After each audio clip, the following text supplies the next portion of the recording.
చాణక్య నీతిలో ఓటముల గురించి చాణక్యుడు గొప్పగా చెప్పాడు. కొందరు పదే పదే ఓడిపోయేందుకు కారణాలను వివరించాడు. చాణక్య నీతి. చాణక్యుడు తన చాణక్య నీతిలో జీవితం గురించి అనేక ఆలోచనలు పంచుకున్నాడు. ఆయన చెప్పిన జీవిత పాఠాలలో వైఫల్యాలను ఎదుర్కోవటానికి ఏమి చేయాలో తెలిపాడు. ఒక వ్యక్తి పదే పదే వైఫల్యాలను చూసినట్లయితే ఏం చేయాలి? ఆ పరాజయాలకు కారణం ఏంటో చాణక్యుడు వివరించాడు. ఆచార్య చాణక్యుడి ప్రకారం కొన్ని నియమాలను ఖచ్చితంగా పాటించడం ద్వారా జీవితంలో విజయం సాధించొచ్చు.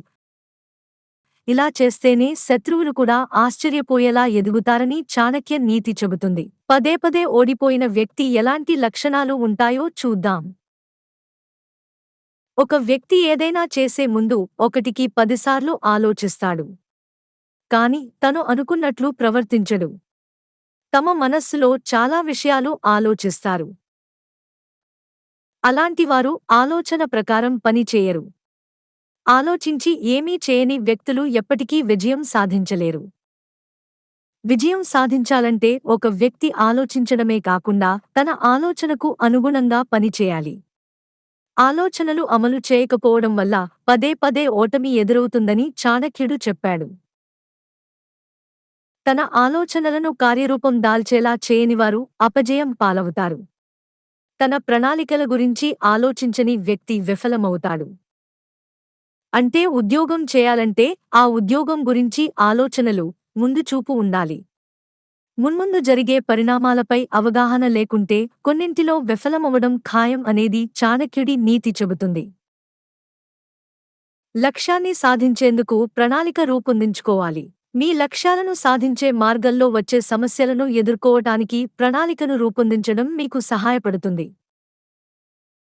ఈ పరాజయాల నుంచి బయటపడేందుకు చాణక్యుడు కొన్ని సూచనలు ఇచ్చాడు. మీ మనస్సులో ఉన్న ఏదైనా ఆలోచనను అమలు చేసేటప్పుడు స్పష్టమైన లక్ష్యాన్ని గుర్తుంచుకోండి.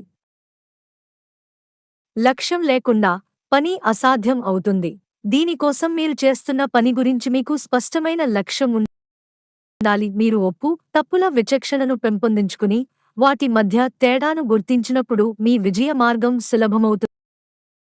దీనికోసం మీ చుట్టూ ఉండే పరిస్థితులను మార్చుకోవాలి. మీ కళ్ల ముందు ఉన్న లక్ష్యాన్ని సాధించడానికి అవసరమైన మార్గాన్ని సృష్టిస్తుంది. మనిషి ఎప్పుడూ అప్రమత్తంగా ఉండాలి. అప్పుడే బతకగలడు. చక్కగా ఉండే చెట్లు మొదట గొడ్డలితో నరికివేస్తారు. మీ విజయం కోసం చిన్న చిన్న తప్పులు జరుగుతుంటాయి. పెద్దగా పట్టించుకోకూడదు. ప్రపంచం మొత్తం వివిధ చట్టాల ప్రకారం నడుస్తుంది. మీ జీవితంలో కూడా కొన్ని నియమాలు పెట్టుకోండి. అది మిమ్మల్ని నియంత్రించే చట్టం అయి ఉండాలి.